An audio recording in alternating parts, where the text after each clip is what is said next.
As we enter this third week of Lent, we are brought up very specifically with a reminder of what we're about during this season of the year. Many among us are preparing to receive the sacrament of baptism, which will initiate them into the covenant which God established with His people.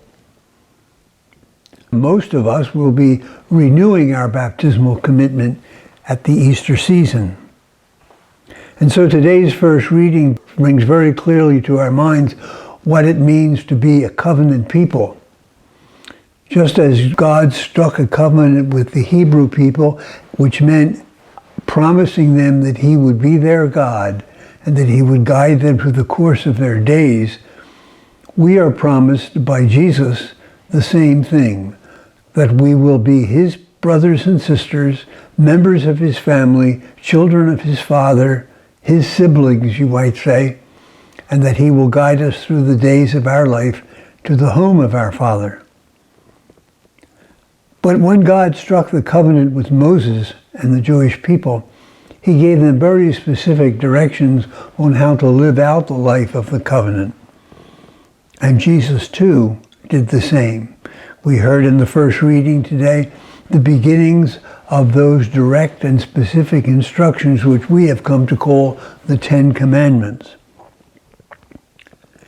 In a few moments, we will enter into this part of the liturgy which we call the Liturgy of the Eucharist, in which we will receive Holy Communion. We will hear Jesus say, "Take and drink. This is the cup of the new covenant in my blood."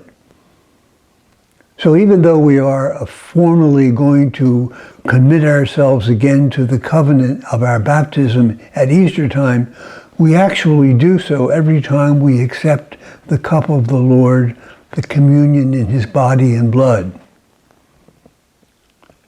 When Jesus struck the covenant with us on that hill outside of Jerusalem, He also left us with instructions on how to live that covenant life.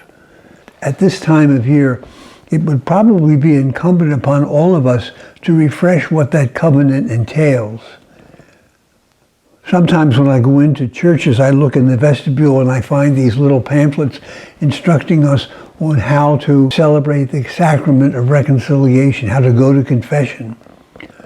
We're given a little examination of conscience, and it always contains the Ten Commandments, the instructions given for the keeping of the first covenant.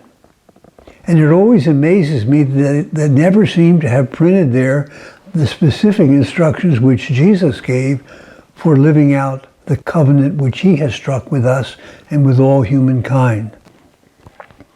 His instructions are very clearly spelled out in St. Matthew's Gospel, in the 5th, 6th, and 7th chapter. And perhaps it would be a good thing for us during this week, this third week of Lent, preparing for the renewal of our covenant with God in Christ, to review those specific instructions, chapter 5, 6, and 7. This is not a homework assignment for the week, it's an assignment for life.